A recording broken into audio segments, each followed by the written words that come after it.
Hello. My name is Frisch, and I'm the mother of a lone soldier.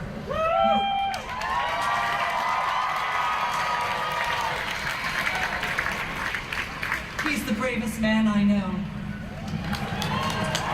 He's our oldest son, Jacob, and he'll be celebrating his 21st birthday next week. 3 years ago, Jacob was actively sabotaging his college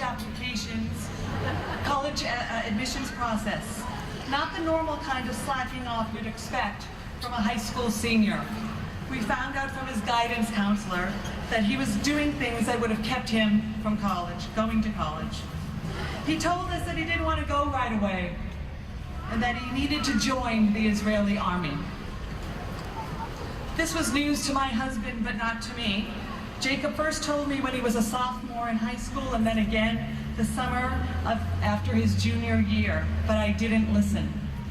Jacob spent that summer traveling in Europe and Israel with a youth group. One leg of the trip he spent visiting Poland and the death camps. Outside Auschwitz, he called me to say that he'd made a promise to God. Standing in one of the gas chambers, Jacob had vowed that he would do whatever it takes to make sure nothing like this would ever happen again.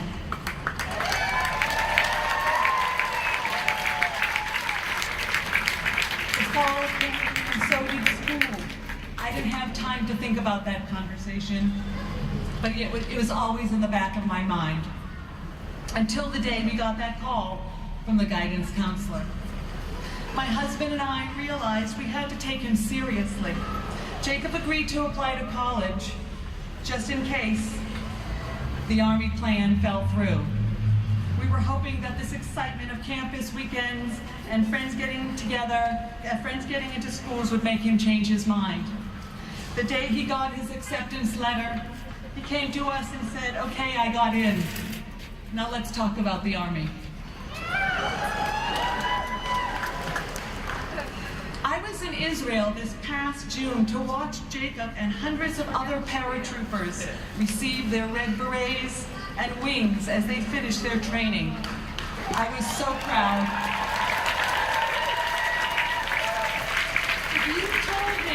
If you told me 6 weeks later my 20-year-old kid would be in a war, going house to house in Gaza, spending every waking hour searching and finding entrances to terrorist tunnels, avoiding booby traps, sleeping in abandoned buildings at night, I never would have believed it.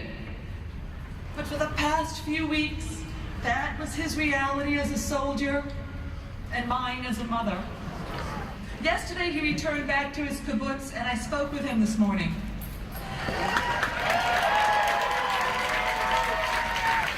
He reaffirmed his commitment to Israel and his choice of making Aliyah. The Galilee, he said, is the most beautiful place on earth. Why would I ever want to leave?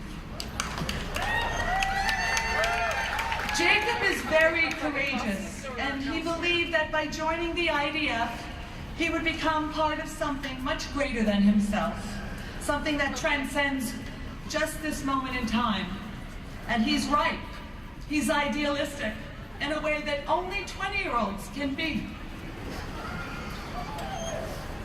And he's joined by thousands of other lone soldiers and tens of thousands of Israeli kids, just as brave and idealistic as he is, kids who have willingly put themselves into harm's way for us and putting Klal Yisrael above all else.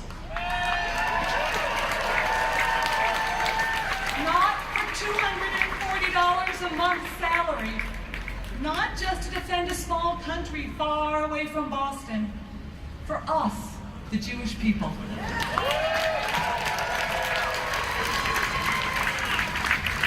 Now we're at the last summer part.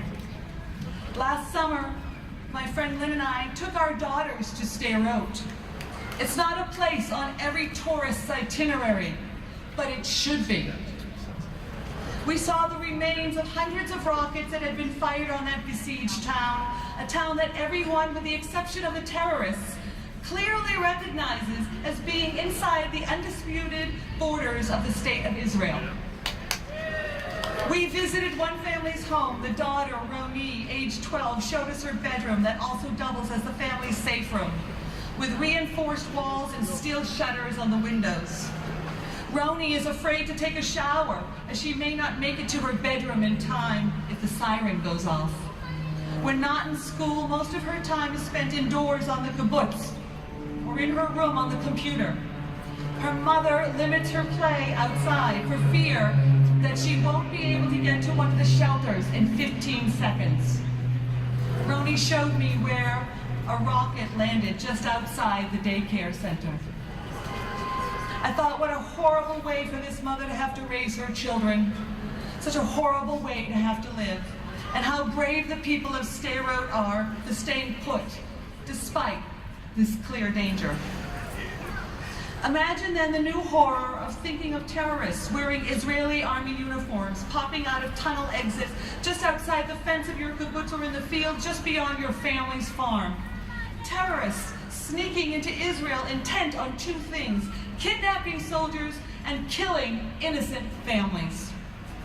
No sirens, no warnings, just terror and death. It's like a scary children's story, but it's not a story, it's a reality. Thanks to the IDF, that won't happen. Not this time. Not this time. The tunnels are gone, but Hamas is still there, and in the north, Hezbollah, and terrorists are inside Israel as well. The conflict phase of Operation Protective Edge appears to have ended for now, but the battle is far from over. Even though Israel and Gaza are off the top of the front page for the moment, we can't stop. We've got to keep rallying, keep lobbying, keep raising money, keep writing letters, keep the media honest, keep the campuses free from the anti-Semitic poison that masquerades as BDS.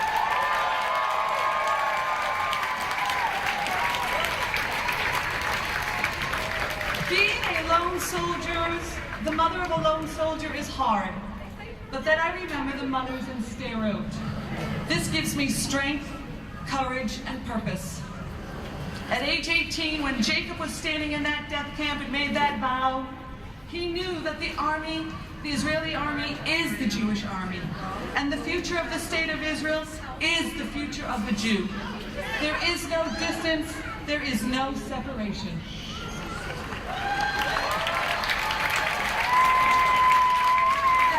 The Jewish people and all those who respect democracy and freedom will continue until the people of Israel are permanently safe and secure from radical Islamic threat and terror. Thank you.